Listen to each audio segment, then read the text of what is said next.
But here's the thing about that. This is the thing is that arch, and we have to go to the anatomy of the foot. You want that arch.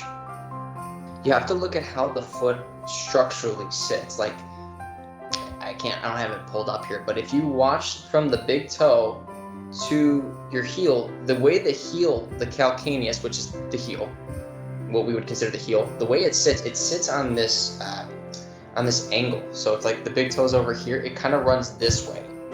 And what you'll see is that big arch, and we're like, oh, high arches is bad. It's not though. We need that arch because that's the natural structure of the foot. Now, if you're completely rolled onto the outside of your foot where none of your toes are touching, then okay, that might be an issue. But where we need to sit and where naturally we're supposed to sit is that fourth, fifth toe. Because as I said, when you're stepping and you're going through your range of motion, if you're on the proper part of your foot, if I'm going forward, it's supposed to do this. It's supposed to go, basically your heel's going to turn out and away. And the last point of contact is that big toe. In the natural form, and in Goda, a lot of the Goda guys, we go to slow motion video to show children, babies, indigenous populations, the greatest of all time athletes. You can go and watch their footage, slow motion, and going, how does a baby who has no training intuitively do these things over and over and over again?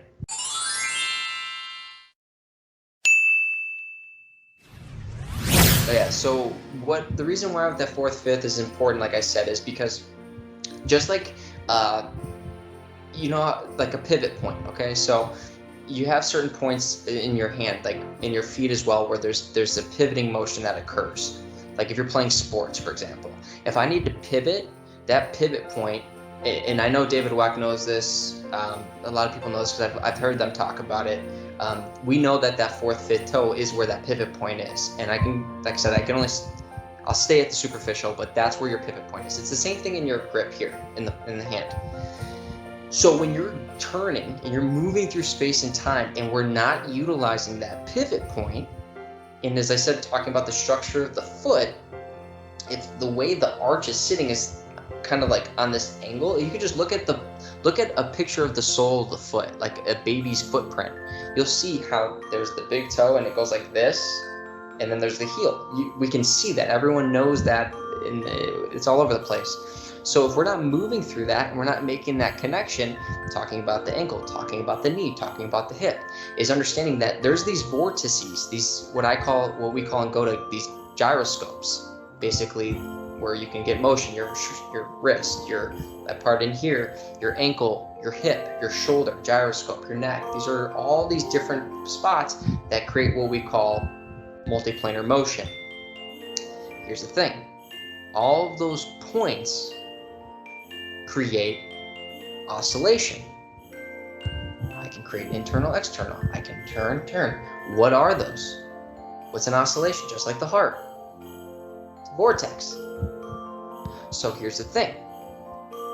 If your entire body is full of these vortexes, these spirals, and you don't move through those spirals, and we know that vortexes create energy and electricity, my question to you is, what happens if you're not moving through those spirals, those vortexes?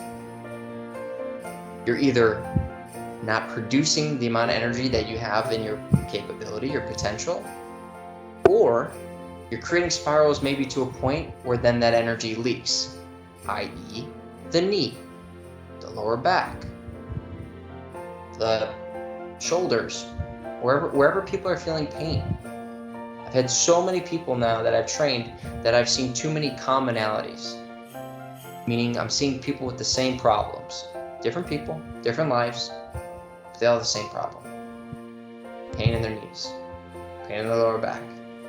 Why? And like I said, we can deep dive into all this, but it was going, I have to get to the bottom of this. I can't just keep saying it's because you're not doing squats right, or this. It's like, but we have to understand why. It's going back to that curiosity. In a nutshell, quick answer is you're not moving through nature the way you were intended naturally. the sacred geometry. This is why I'm so fascinated by these guys at Goda, and I highly recommend looking into these guys because they get back to sacred geometry. We're talking about the Fibonacci sequence, the golden ratio that's in your body. We're talking about all these different components every single time, and knowing that your body has all of that. It's everywhere in your body. You have the golden ratio in your ankle.